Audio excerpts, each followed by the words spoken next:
Well, hi, and welcome to Geordieland 1892. Great news today. Nick Pope signing a 4-year contract with Newcastle United, buying him from Burnley for 10 million quid. A bargain, in my opinion. England international. Yeah, he did get relegated with Burnley last season. But in reality, he really is a fantastic goalkeeper. I can't really believe that we've managed to get him for the price that we've paid. Eddie Howe is apparently over the moon to bring him on board. Um, I've watched him. I've watched him the last few years for Burnley. Some outstanding shot-stopping saves. Um, it's a great move because it's going to be a good competition for Martin Dubravka. You do need that competition between goalkeepers. Um, it will be a fearsome fight between the two of them to get first place. So, like I say, welcome to Newcastle United, Mr. Pope. Obviously, we didn't sign the Pope. We signed Nick Pope. But no, I'm over the moon. Obviously, we were linked with Dean Henderson earlier on in the opening of this window. That didn't really materialise in the end. Simply because, I mean, not so much on that deal, but Manchester United are trying to sell on players and they're asking far too much money. The players are on wages, astronomical wages. And to be honest, the way that Manchester United have been ongoing with their dialogue when it comes to transfers, we'll go back to the Lingard one in January. I wouldn't touch him with a barge pole. Don't do any business with Manchester United. Just don't bother.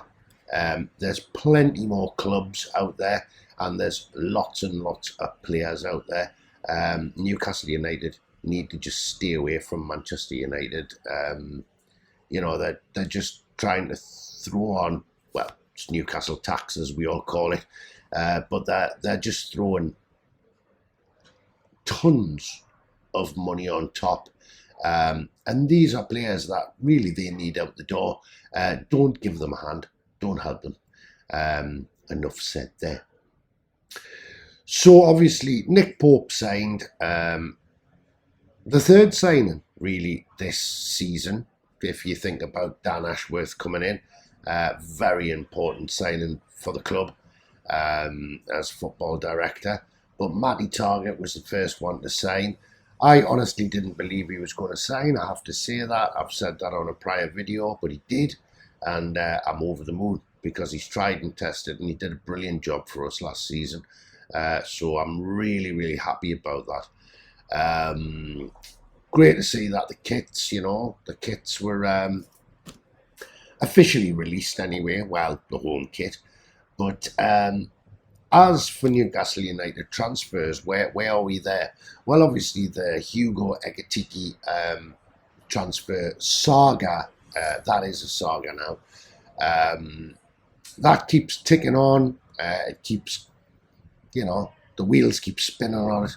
I don't really know what he's doing, whether he wants to sign, whether he doesn't want to sign. Is it his agent that's holding out for more money? Time will tell. But honestly, if that deal is not concluded soon, I think we're better just moving on and looking for somebody who 100% wants to play for the club. I never heard that from the horse's mouth because we don't get any dialogue from him, Like I say, this could just be agents, really, couldn't it? Wrangling for more money.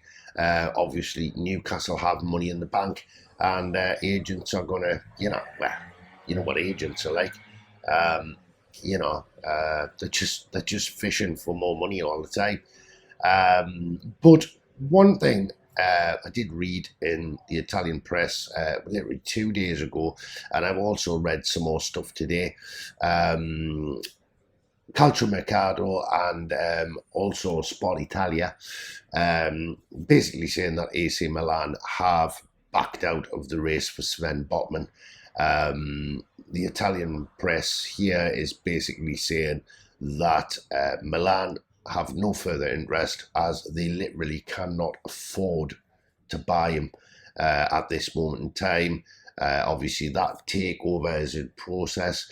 Their finances are dubious at the minute because they don't know how much money they're actually able to spend in the transfer window. Apparently, I mean, according to the press this morning, that move for Sven Botman has got up to about 38 million, but with add-ons, you could be talking about 42 million. And we've actually priced AC Milan out of that deal, so they've backed off. So really, if he's going to move anywhere at the minute, unless somebody comes in with an audacious mental deal in the next 24 hours or whatever, 48 hours, I think we can consider that Sven Botman is going to come to Newcastle United. It would be great to see that happen. It really would. Now, they're saying that also in the Italian press here, that paperwork has exchanged hands between Lille and Newcastle United. I think it's all just about underlining the deal, talking personal terms, obviously status to a medical, but I think that probably midweek you could see Sven Botman at Newcastle United. That would be a fantastic signing. It really would. Like I say about the Ekiteke one, not quite sure what's going on there. It seems up in the air. I've been reading some clips and bits in the French media, but I can't really make head nor tail of it.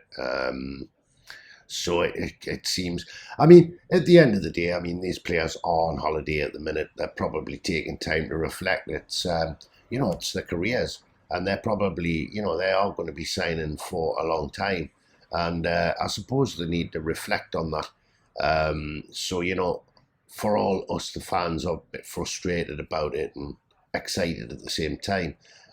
It is about these people's careers, long-term careers. So I think they want to make sure that they get, the right decision, and go to the right club. I mean, obviously, for me, biased like anybody who supports Newcastle United, we're going to be biased towards Newcastle United.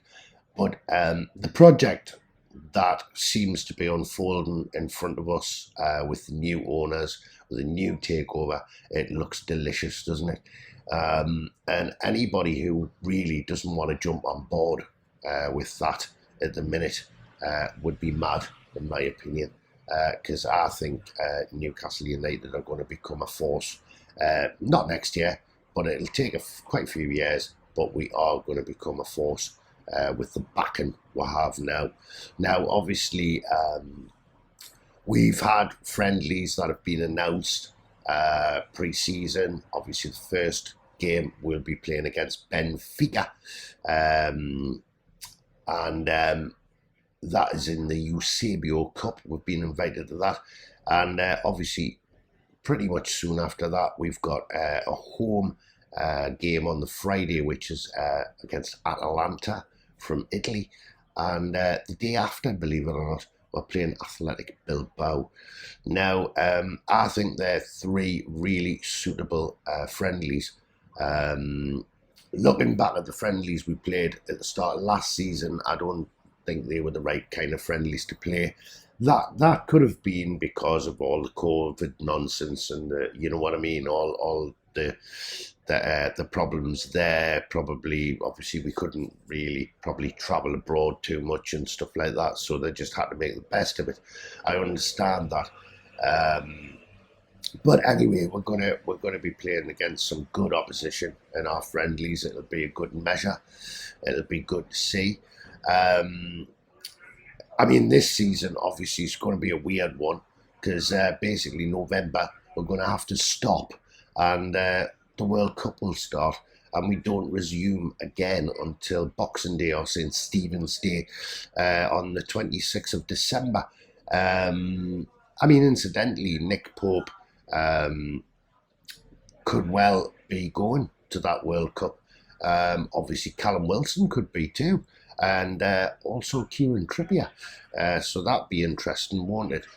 Be exciting if those three could go. Let's just hope nothing like no injuries happen or anything like that, though. Oh God, I've Joe read that, haven't I? Anyway, so like I say, it was just a quick video to welcome Nick Pope to Newcastle United. Bowled over about this signing. It's a better signing for me than the Dean Henderson signing. And considering how much money we've had to fork out for him, it's fantastic. I mean, he incidentally started, he's an Ipswich Town supporter actually, but he did start his career there. He was released, and he kind of went to Bury Town. He's 6 foot, 6'6" I believe. But you know, obviously he's played for about 6 years at Burnley. We've all seen him. We've seen him make some remarkable saves. I think he's a coachable goalkeeper, and I think he can move forward. 30 years old, plenty in him. And like I say, I think it's a fantastic signing. I don't understand why, you know, anybody else wasn't quicker off the blocks to get him. Really, yeah, it's a no-brainer for me. But anyway, listen, if you liked the video, if you liked it, if you would like to subscribe, it doesn't cost anything to subscribe. It's free. You just get notifications, but please hit the like button, and please send in some of your comments on the channel. I'll be back soon with more videos, and like I say, welcome yet again to Nick Pope, and hopefully lads and lasses, we're going to start getting some really good news this week about some good signings, marquee signings, and I'm just, you know, I'm licking my lips at it. I really would love to see this Sven Botman deal come off, and I think it is going to happen. I think it's happening as we speak. All right, so from me, Geordieland 1892, been lovely to put up a video. I'll be back soon. All the best, and that's me out.